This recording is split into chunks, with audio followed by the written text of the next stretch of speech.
Hi everyone, Wendy Taylor here, and I'm excited to be with you one more evening. I do try to come on Thursday evenings at 7:30 if you like to watch me live. Otherwise, many of you see me later on through the week as you get a chance to watch. But the topic I want to talk about tonight is good from evil. Some of you might be saying, that's impossible. How could any good come from evil? Well, tonight I just want to share with you something that has been on my heart. You know, today, this day and time, there is so much negativity. I know just going into grocery stores and watching the people come around in their masks and the fear and the terror in people's eyes as they even get close to you. It's very sad. People are so terrified today of what we are going through with this COVID-19. How could any good come out of this? I'm going to talk about this a little bit later on in my story. But first of all, I want to finish the story I started last week. If you remember, I was talking about the character. His name was Joseph, and he was accused of rape, and he was unjustly accused because he was completely innocent, and he was jailed for years. While in jail, he ended up heading up the jail because he was a very honorable man. He was a man that had great integrity, and he really tried to do what was right, and he soon headed up the jail that he was in. Well, while he was there were two men that needed interpretation for their dreams. And so they came to Joseph, and sure enough, God gave him the interpretation, what the dreams were, and he went and told them exactly what the dreams were meaning. Well, when the one man was released, I'm going to skip over a lot of details because this story could take hours. There's so many little details that are important. If some of you want to read this story in Genesis, you'll just love it. It's something that it's just been a real blessing to me. I believe Genesis 50, a little before that, you could read the whole story of Joseph.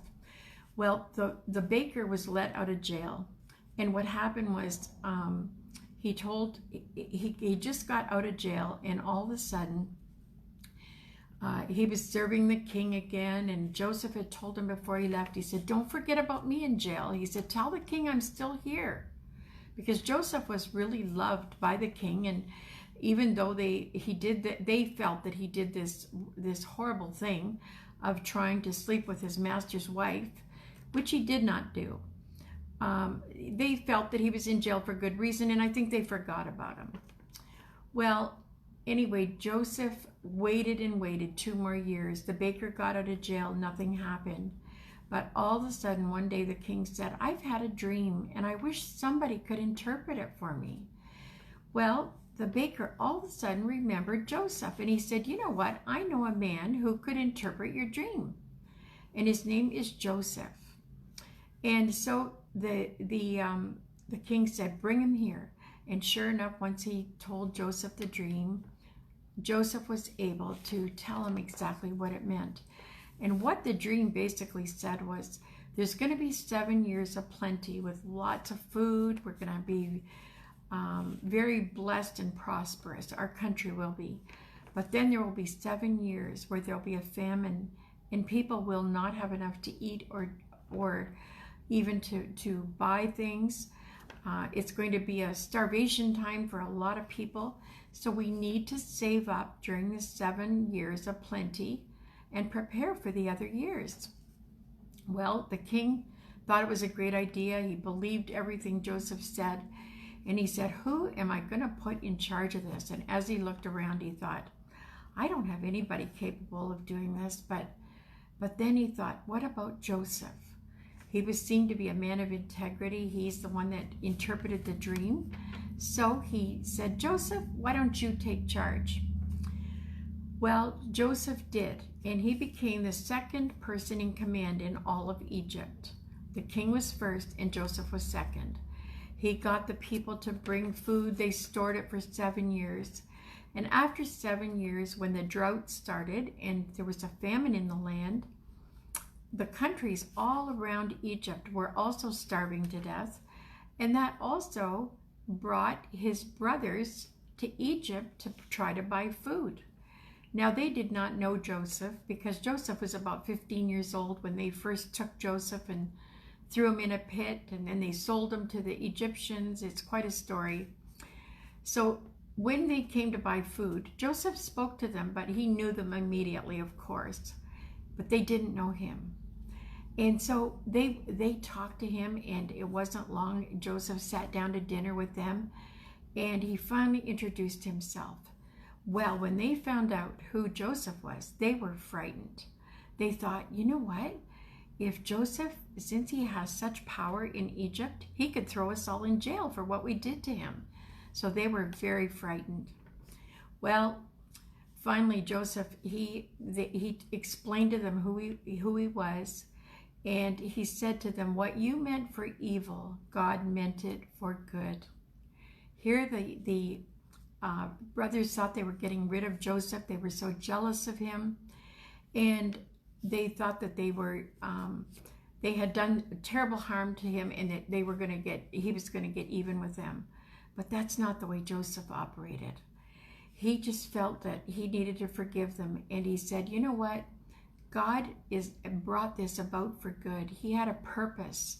When you threw me into captivity by selling me to the Egyptians, you threw me in a pit. You thought you were going to ruin my life, but really, God has used this to bring good. And how did God bring good in Joseph's life? For one thing, he was preparing Joseph all along for this position that he was going to have in being second in command in all of Egypt. So he was preparing him. He was working on his character. Then the second thing that he did was he put him in a leadership role so that when his brothers and his family were out of food, they would come to Egypt for food. And Joseph was able to say to them, look, we've got lots of food. I'll bless you. In fact, I want you to move your father and everybody to Egypt, and we're going to give you a good place to live. Bring your wives and your children, and we're going to have an amazing time here in Egypt because I'm going to prepare for you. So they brought their father. There were 10 brothers, actually 11 brothers. They brought them all to Egypt, and this is where they settled. And that is a whole nother story of what happened after they got settled in Egypt. We won't go into that today. Well, you know, in the same way, God is bringing a testing time into many of our lives. We're having many phone calls of people that aren't usually interested in the Bible. They're not interested in church. And all of a sudden, they are contacting us and asking us, could we get to church? When are your doors going to be open? We'd like to get to know more about God. And these are people that we have been talking to about coming to church for years, and all of a sudden they've got an interest in this. See, God has a plan and a purpose for each one of our lives, and He has to prune us and refine us to bring us to the place where we can be used of Him, and He can do something great through our lives. You know, in Zechariah 13 verse 9, I'd like to read one verse to you. It says, and I will bring the third part through the fire. I will refine them as silver is refined. I will try them as gold is tried. They will call on my name, and I will hear them. I will say, it is my people, and they shall say, the Lord is my God. And you know, this is talking about being refined as silver, the Bible talks about. You know, there was a man watching a silversmith, and he put the silver in the fire, and the man watching said, how do you know when it's the right temperature, when it's time to take the silver out? And the man said, you know how I know? He said, when I look at that silver, when I can see my reflection in it, I know that it's time to take it out. And I really believe that that's how God looks at us. When He watches our lives and He knows we've been in the fire of adversity, we've gone through difficult things, then God he has to leave us in the fire for a while, because that is a time when a lot of times our attitudes will change. We get a softer heart. There's a lot of good things that happen when we're in the fire, and that's where God leaves us. And when does he take us out? When he can see his reflection in our lives. When he looks at us and he starts seeing his attributes shining through. He sees patience and love and hope and peace, forgiveness for others. And he sees those things that this is God. He's so merciful, so loving. And when he sees those things in our lives, he says, okay, my child is ready to come out of the fire now. And then God will promote us. He will open doors for us that we won't even be able to imagine. He will do some great and mighty things in our lives.